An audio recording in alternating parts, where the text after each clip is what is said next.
I was so struck by what I saw that I couldn't move.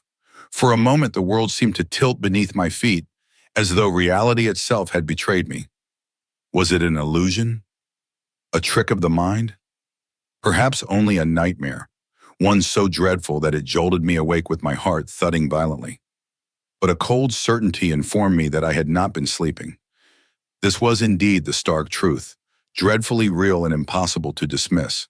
A truth that made every hair on my body stand on end, because the sight I had just witnessed was more harrowing than any dream could ever be. The person at the center of this horrifying discovery was my own younger sister. She wasn't just any sibling. She was the little girl I had practically raised, the one whose every breath I had supervised since she was an infant. In my mind, she was still a child, innocent, naive, in need of constant nurturing.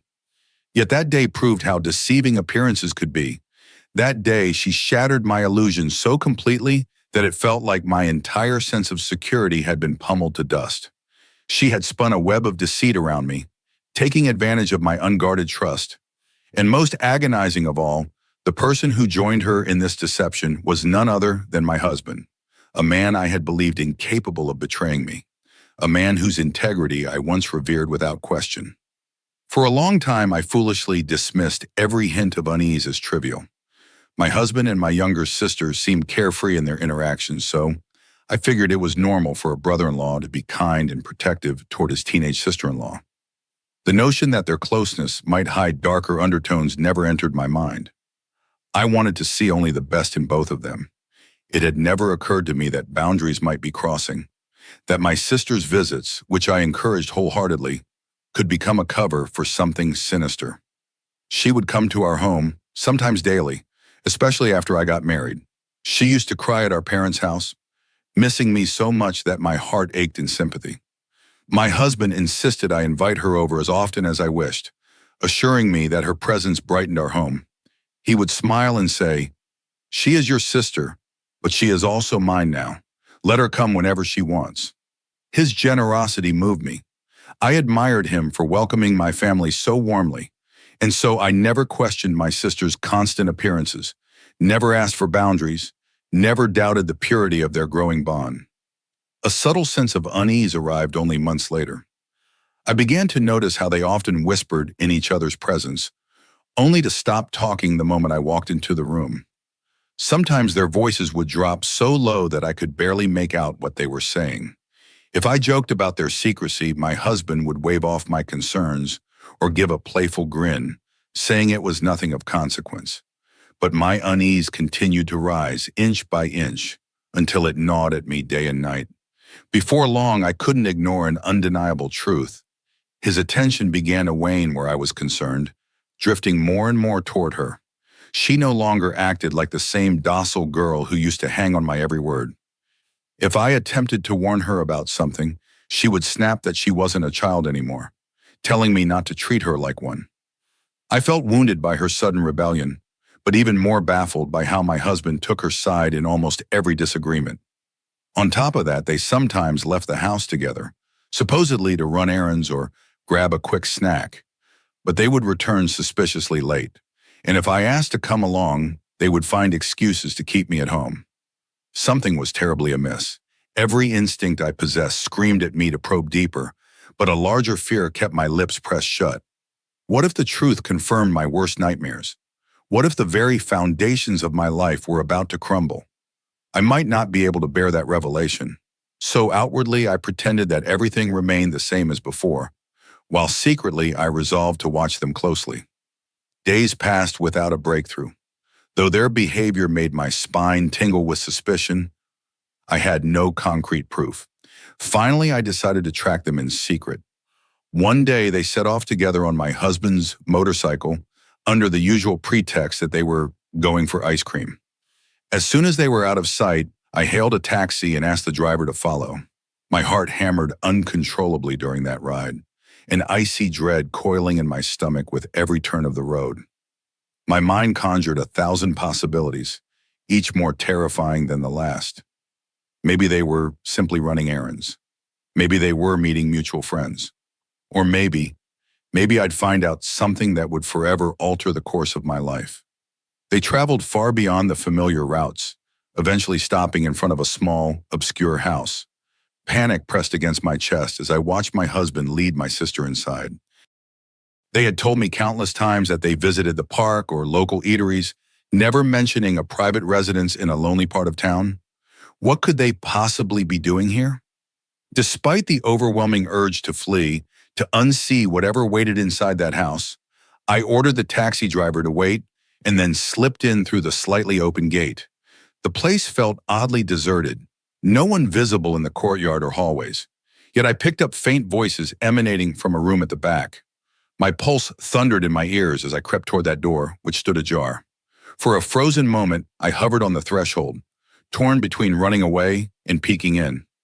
Ultimately, the need for truth triumphed, and I peered inside.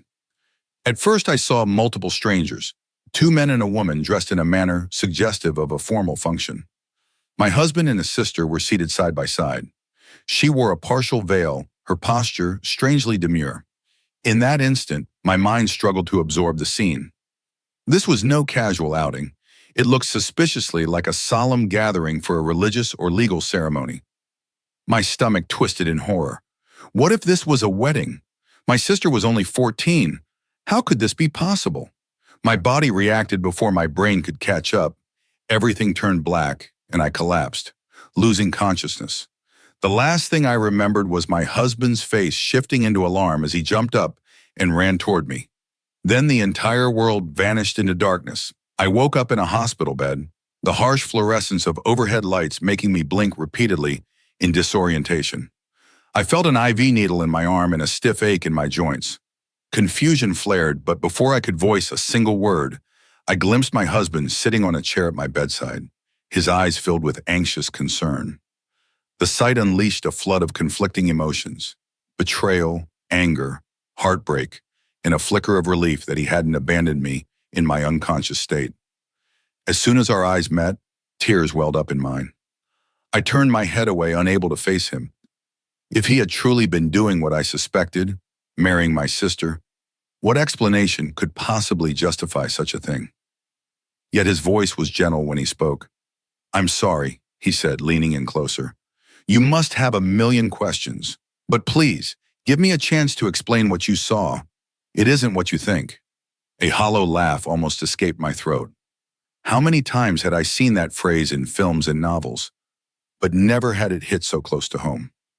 My chest tightened as I forced myself to remain silent, waiting to hear the story he claimed would absolve him. My pulse raged, threatening to drown out anything he might say. He sighed. "I know how this must look. You have every right to be furious. But the ceremony you saw wasn't mine. It wasn't a wedding between me and your sister. It was your sister's secret nikah to someone else, a man I had carefully chosen to protect her. Let me tell you everything from the beginning." He began to speak of the household from which my sister and I came, a place where women were disregarded and abused. My father was a tyrant who believed daughters were worthless burdens, suitable only for forced marriages that might bring some financial or social advantage to him or my brothers. My sister's birth had merely heightened his cruelty. By the time I was old enough to marry, he'd planned to hand me over to one of his unscrupulous acquaintances, a man far older than my father himself. Only luck and a twist of fate had pulled me from that vortex. My husband, then a relatively new acquaintance, had convinced my father to marry me to him instead, though my father's motives were purely transactional. He wanted my brother out of jail, and my husband had the influence to make it happen quickly. In other words, I was saved from a monstrous match by another deal, albeit one that turned out to be my salvation. My younger sister, however, was not so lucky. As I settled into my new life, she remained at home under my father's harsh authority. She often visited me, confiding that she felt lonely and frightened, but she never mentioned any immediate threat.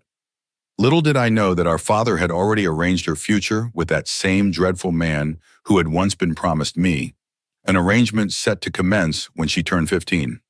My father sought to keep the plan under wraps until the time was ripe, so no one could interfere or rescue her in any way. Somehow my husband learned the truth, possibly because my sister, already in a state of desperation, had confided in him rather than me. Perhaps she knew I might charge angrily into our father's house, confronting him in a way that would only hasten her forced marriage. She feared our father's wrath might lead him to finalize the wedding as soon as possible, giving her no chance at all. Thus, my husband had chosen to shield me from the details. He didn't want me to know because my emotional response could endanger us all. Instead, he conspired with a matchmaker who specialized in discreet marriages and spent weeks searching for a suitable husband for my sister. Someone compassionate enough to marry a frightened girl on short notice. Someone who wouldn't be intimidated by our father if conflict arose. All those times I saw my husband taking my sister out when I thought they were simply getting ice cream or going to the park, he was actually accompanying her to meet potential spouses, or to consult with the matchmaker, or to gather the documentation required for a legal marriage. The hush and secrecy were essential. If even a whisper reached my father's ears, he would have launched an immediate onslaught, confining my sister or forcing her into a wedding with that predatory older man on the spot. I listened, torn between shock and comprehension. If my husband was telling the truth, then what I had witnessed in that small house was indeed my sister's nikah, but with another man. That explained the presence of strangers, the formal attire, and the officiating environment. My sister's face had been partially veiled, not from shame, but from tradition during a wedding ceremony. My knees felt weak as the reality sank in, and tears burned my eyes. "You made me think," I began, voice cracking. "I believed the two of you." He shook his head vigorously. "I couldn't risk telling you the truth earlier," he murmured, "because your anger and heartbreak might have given us away. I'm sorry for every doubt you carried." Amid my tears, I recalled our chaotic upbringing. My mother, my sister, and I spent years dodging my father's unpredictable temper. Every minor thing could spark his rage. A dish cooked too blandly, a piece of furniture out of place, the mere fact that my mother had given birth to another girl instead of a boy. From the moment I could speak, I understood that our household followed brutal, archaic rules. My father's love was reserved for my two brothers, whose every whim he indulged. My mother often tried to shield me, taking the brunt of his wrath herself, but there was only so much she could do. When I finished 10th grade, I dreamed of continuing my education, but my father saw no point in letting a girl study further. He only relented briefly, until the day an opportunity arose. One of his business acquaintances, an older man, showed interest in taking me as a second wife. My father was quick to agree. Why waste resources on my schooling when my marriage to this man would secure a financial advantage for the family? Had it not been for my husband, then an influential police officer, intervening out of both concern and a desire to help, I would have been trapped in a fate worse than death. My father struck a deal with him instead, granting him my hand in marriage in exchange for using his legal influence to free my brother from prison. I was a pawn in that transaction, but ironically it turned out to be my salvation.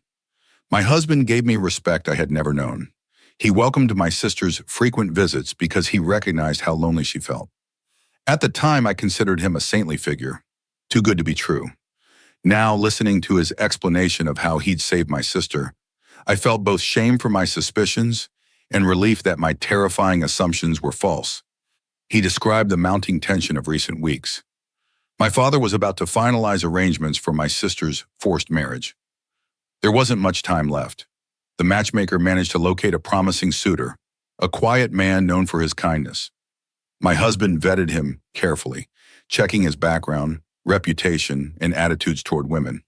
Satisfied, he orchestrated everything in secret, ensuring that my father wouldn't suspect a thing. My sister played along, pretending to be carefree in my presence, though sometimes she slipped and exhibited an inexplicable sadness or irritability.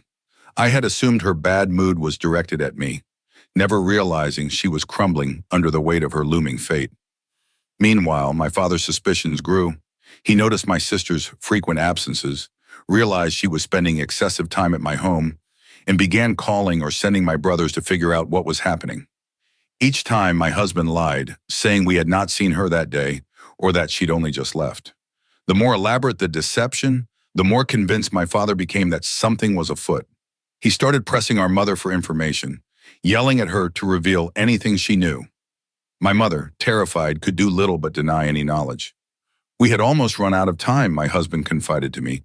Your father was on the verge of pulling her out of school entirely and forcing the wedding next week. That's why I arranged the NECA so suddenly. I knew it would be a tremendous shock for you, but if I delayed, it would have been too late.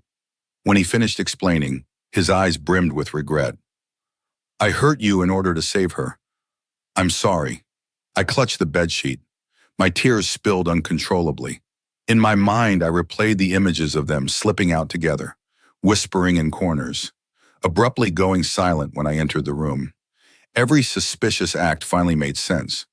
Guilt tore at me for accusing them both of the unthinkable. Yet the pain of having been in the dark, imagining the worst, remained raw. You should have told me, I rasped, trembling. I would have helped. He gently shook his head. If you had confronted your father even once, it would have all been over. You know how he reacts? I couldn't risk it. After that conversation, I wept until my eyes stung. My husband stayed by my side, offering words of comfort. Slowly, I felt the weight of misunderstanding lifting, replaced by heartbreak for my sister's suffering. She was 14, forced to make adult decisions in secret to preserve her freedom. No wonder she had been tense, rebellious, and prone to bursts of anger. I spent a night in the hospital for observation, my blood pressure dangerously low from the shock. Yet my mind whirled so relentlessly with questions and guilt that rest felt impossible. Every time I closed my eyes, the image of her at that ceremonial gathering, face partially hidden by a veil, appeared in my mind like a ghost refusing to fade. At dawn, I resolved to see her, talk to her, and beg her forgiveness for any harm my suspicions had caused. Released from the hospital the following day, I returned home. The once cozy living room now felt different, as though shrouded in an aftertaste of betrayal. But ironically, not the betrayal I had initially believed. Instead, it was the realization of what my sister had endured without my knowledge. The entire setting, from the sofa where she once dozed off to the dining table where she and my husband shared friendly banter, became reminders of her pain and secrecy. My husband insisted I rest, offering to bring me water or help me settle onto the couch. But my mind was fixed on my sister. Where is she now? I asked, feeling a surge of anxiety. Is she safe? Did they complete her NECA?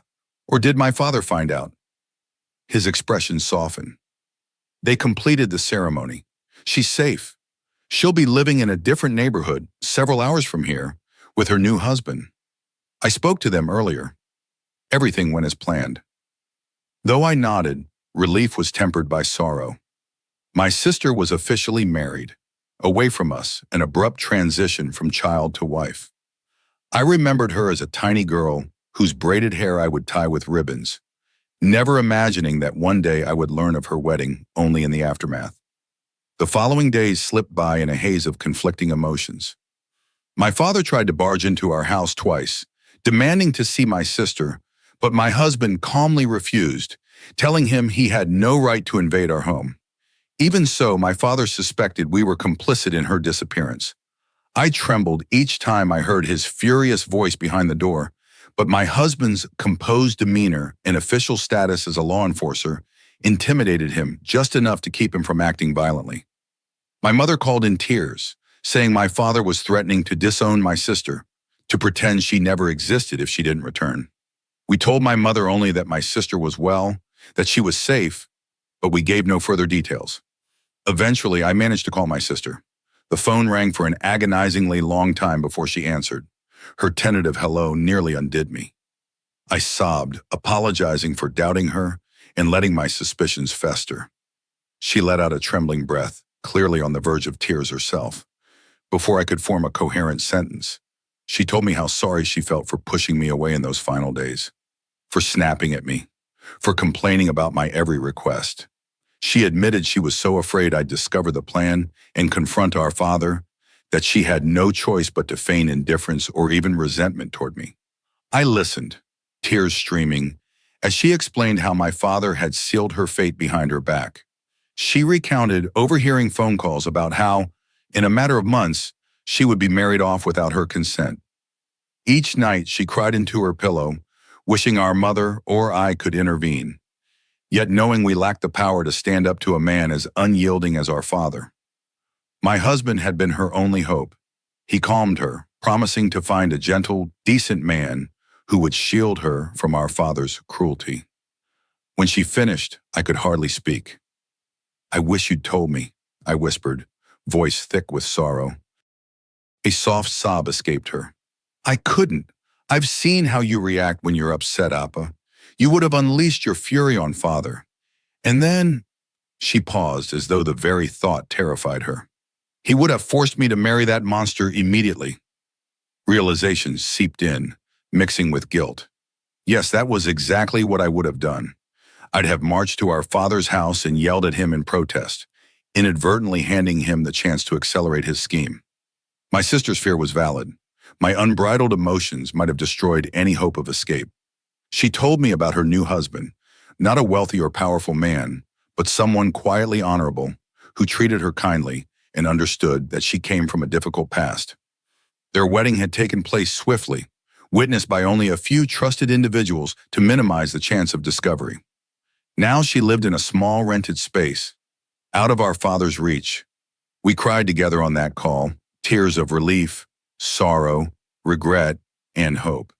In the end, we expressed our love, promising we would see each other as soon as it was safe. When I finally hung up, my heart felt simultaneously heavy and buoyant. She was married at an absurdly young age, yet the alternative would have been infinitely worse. My father made more appearances at our home. Each confrontation dripped with threats. He hurled insults, branding my sister a disgrace, accusing me of plotting her ruin.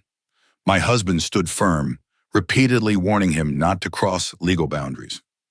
My father's rage simmered, but with no evidence to support his claims and no backing from relatives unwilling to tangle with law enforcement, he could do little.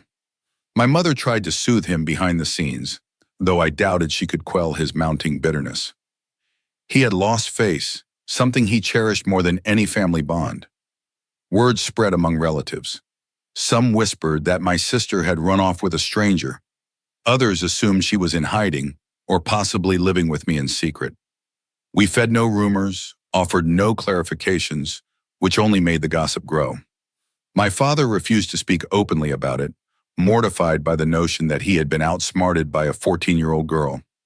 My brothers, now overshadowed by other concerns, kept their distance. They didn't dare antagonize my husband, who could expose their own questionable dealings. Thus, the entire fiasco remained a smoldering scandal, contained but never fully extinguished. In the midst of this turmoil, I struggled to return to normalcy. My nights were haunted by images of my sister's tearful eyes, my father's clenched fists, and my own near ignorance of her plight. I felt as if I'd been living behind a veil, oblivious to the horrifying reality unfolding right under my nose. My husband tried to comfort me, but I was plagued by the memory of my initial suspicions against him. I resented my own mind for imagining such a monstrous betrayal. Over time, though, I began to see him in a renewed light. He was the man who rescued my sister. While I had misconstrued his secrecy as treachery, the truth was that he risked my trust to save her from a harrowing life. In a twisted way, the ordeal had deepened our bond, for I now saw the lengths he would go to protect not just me, but my family. In flashbacks, I recalled how, as the eldest daughter, I had once shielded my sister from my father's volatility. I'd cradle her as an infant when she cried, ensuring she remained far from his line of fire. I'd taught her letters, read her stories, braided her hair. Now she was a wife linked to a new family. The abruptness of that transformation weighed heavily on me, fueling both sadness and gratitude. However unorthodox it was, at least she was safer than she would have been otherwise. My father's oppressive influence lingered in the background, like a brooding storm on the horizon. Our mother remained in his household, enduring his rants about ungrateful daughters. Whenever she called me, her voice wobbled with stress. She was thankful my sister had escaped, yet fearful of the repercussions for herself. My father's fury did not always require a target to unleash itself. One wrong word or tear from my mother could trigger days of torment. Watching from the sidelines, I wished fervently that we could rescue our mother too. My husband, ever supportive, warned me that we needed to proceed with caution. My mother's circumstances were more complicated. She was legally tied to my father, had sons who still lived with them, and lacked the finances or emotional fortitude to leave. It would require a separate plan, one that might take time to orchestrate. The thought gnawed at me, but I understood the reality of our limited resources. Months passed, my sister's calls became more frequent, her tone more relaxed. She told me about her husband's small store, how she was learning to manage finances, and how she was exploring a world outside our father's claustrophobic shackles. She confessed she had nightmares about being dragged back to that house, but they faded as she found laughter in day-to-day life. She even mentioned that some local women, aware of her young marriage, reached out to her with kindness. One taught her to stitch simple clothes, another showed her how to navigate the local market. I could almost feel her joy radiating through the phone line, a far cry from the heartbreak that used to dominate her visits to me. It was as though a butterfly had finally emerged from its cocoon, stretching its wings in timid wonder. Inevitably, my father's vigilance waned. Perhaps he realized that even if he discovered where she lived, forcibly reclaiming her would result in a legal battle he stood to lose. He might have tried to hush the entire affair to spare himself shame in the community. Whatever his reasons, he turned his attention elsewhere, likely back to my brothers, who needed his financial support and were presumably more willing to abide by his archaic commands. This fragile peace allowed me a semblance of calm. No more pounding at my door at odd hours. No more enraged phone calls accusing me of conspiracy. My nightmares retreated, and I found myself marveling at the quiet that had settled into my life. Sometimes I allowed myself a bitter smile at the irony. The father who once held absolute power over me and my sister was now rendered impotent by the very legal structures he despised. One evening, my sister called in hushed excitement. "Appa," she said, voice trembling. "I have news. I'm expecting." The breath caught in my throat. She was only 15 now, stepping into motherhood at a tender age. My initial concern gave way to cautious happiness when she explained how supportive her husband was. He reassured her that they would raise their child in a secure, loving home, far from the shadow of our father's tyranny. I wiped away tears, overwhelmed by the magnitude of it all. My sister, who still felt like a little girl in my memories, would soon be a mother. She took a shaky breath, admitting her fears. What if she failed? What if the ghosts of our upbringing haunted her child? I consoled her, reminding her that she had already proven her strength, escaping the trap our father had planned. With a good partner and her own resolve, I believed she would thrive. My husband watched me from across the room as I hung up the call, eyes glistening with emotion. He came over and pulled me into an embrace. "It's going to be all right," he whispered. "She's building a life on her own terms." I nodded against his shoulder, recalling how I had once thought him capable of the worst betrayal. Now I saw that his loyalty was profound, the kind of devotion that demanded sacrifices. I realized my life might have been vastly different had our father chosen someone else for me, or if my husband had been indifferent to my sister's plight. Fate had led us to this tenuous but promising place where love stood firm against tyranny. A few weeks after the pregnancy news, my father appeared at our door one last time. This time his anger was subdued, as though the fire had burned down to embers. Perhaps he sensed that his usual tactics no longer worked. He glared at me, then at my husband, and said, "You think you've won? You've humiliated me. But mark my words, this is not over." My husband stood tall, simply responding, "If you have any legitimate complaint, take it to court. Otherwise, leave us in peace." My father's expression contorted into disgust. He cursed under his breath, turned on his heel, and stomped off. I watched him go, feeling a complicated mix of pity and relief. He was too consumed by pride and resentment to realize that his cruelty had driven his own daughters away. Now he had nothing left but his bitterness. That evening I sank onto the couch, a heavy sigh escaping me. My husband sat beside me, taking my hand. "Do you think he'll ever forgive us?" I asked quietly. He pressed my hand gently. "I don't know, but forgiveness or anger, neither can undo your sister's new life or the choices we made." In the following months, my sister gave birth to a healthy baby girl. She sent me pictures of the tiny infant, wrapped in soft blankets, eyes bright with curiosity. Each photograph brought tears of joy to my eyes. My sister's voice on the phone carried a warmth I had never heard before. She described her baby's laughter, the sweet confusion of motherhood, and the contentment of living without the looming dread of our father's wrath. No longer was she the weeping child perched on my bed, clinging to me as though the world outside was too frightening to endure. She had forged a new path, transforming her pain into hope. Each time I thought of my father's vicious plan, I shuddered at the narrow escape. If we had been even a week slower, she might have been trapped forever. Meanwhile, my mother continued to endure her life under the same roof as my father. She rarely mentioned him directly, preferring to steer our conversations toward safer topics: household chores, the weather, my mother-in-law's health, or my daily routine.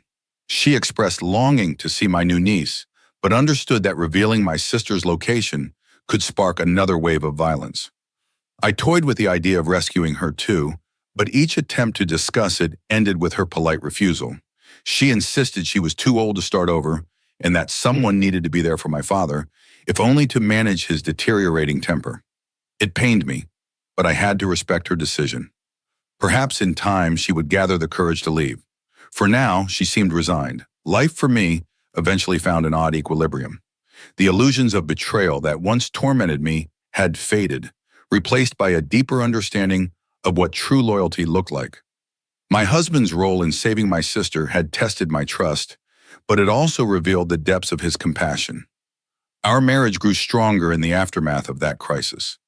I loved him more profoundly than I ever thought possible, grateful that I hadn't truly lost him to the twisted assumptions my mind had conjured.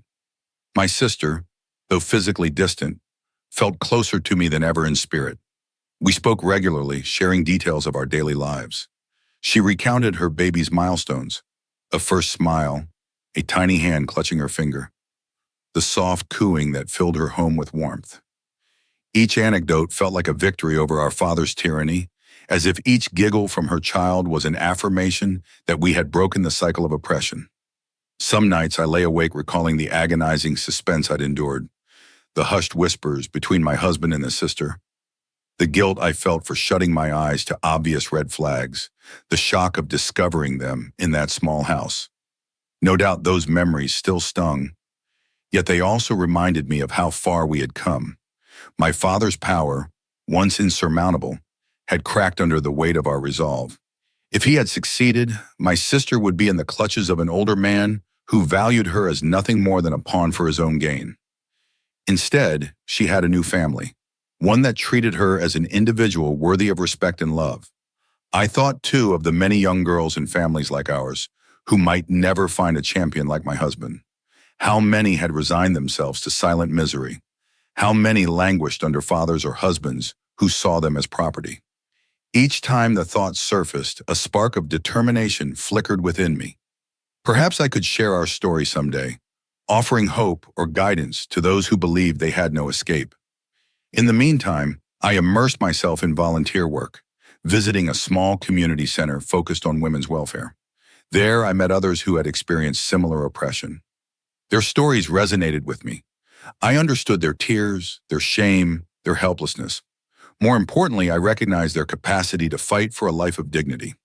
Whenever I glimpsed desperation in someone's eyes, I felt compelled to offer a listening ear, passing along the lesson I had learned: that there is always a pathway to freedom, though it may be hidden behind secrecy and risk. My father's final attempts to reestablish dominance dwindled over time. He turned inward, grappling with his bruised pride. My mother assured me that although he still uttered curses about my sister, he never openly declared a plan to track her down again. Perhaps he recognized his lost battle. Perhaps he even felt the stirrings of remorse, though he would never voice it. Not every bruise on my spirit had healed. Some nights I dreamed of that moment I fainted, replaying the shock and heartbreak. But each dawn, I woke to a calmer existence, a home filled with empathy rather than cruel authority. My husband brewed tea for me in the mornings, leaving it by my bedside as a token of quiet devotion. I no longer worried about him vanishing with my sister or about discovering new lies, because what I had once perceived as the ultimate deception turned out to be the ultimate act of salvation. My sister's voice remained a beacon, her calls and messages sparking joy in my routine. She told me she was learning to read storybooks to her baby, wanting to cultivate an environment where her child wouldn't grow up scared to speak or dream. Hearing that, my heart felt light. Perhaps our generation could break the chain of fear, ensuring that each new daughter born into our lineage wouldn't have to wrestle with the same terrors we had faced. One evening, my sister mentioned that her husband planned to move them to a slightly larger home. It was closer to a school in anticipation of their child's future education. "He wants her to start preschool early," she laughed, "even though she's just a few months old." I chuckled along, sensing the simple pleasure they took in planning for tomorrow. Such a prospect had once seemed impossible in the household we grew up in, where forced marriages were treated as inevitable, and daughters were burdens to be cast off at the first opportunity. Standing at the threshold of my own front door, I often reflected on how drastically life had changed within the span of mere months.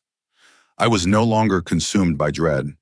I could enjoy an afternoon walk with my husband, chat amicably with neighbors, and attend social gatherings without the lingering suspicion that everything was about to collapse. The crisis that had nearly destroyed us ended up forging unbreakable bonds.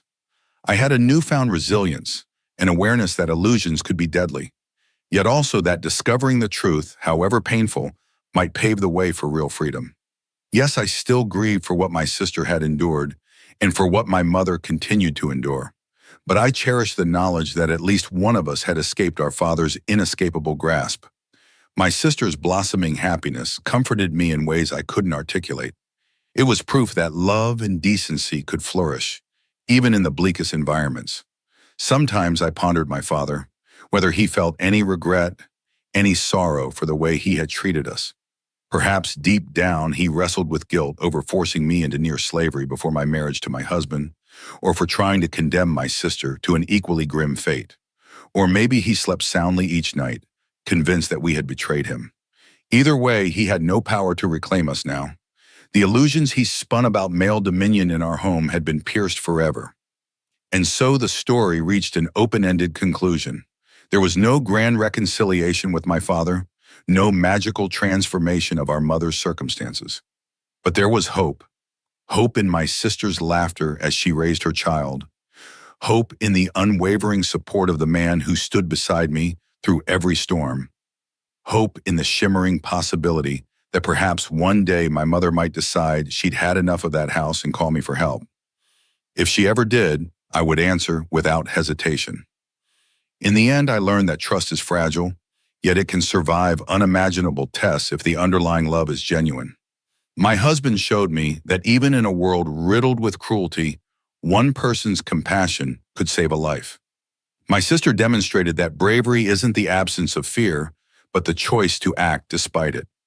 Together, we defied expectations. We slipped through the net my father had cast, emerging with scars that served as reminders of both our vulnerabilities and our strengths. I would never again see my sister solely as the little girl who needed my protection. She had saved herself with steely resolve, and the discreet help of someone I had almost accused of the worst betrayal imaginable. Now she was a wife, a mother, an individual with her own dreams, and I was no longer the naive bystander who believed that mere familial bonds could keep evil at bay. My eyes had opened to a far more complex truth. Family can both protect and destroy, depending on who holds the power. Yet amid the turmoil, we forged a new sense of belonging.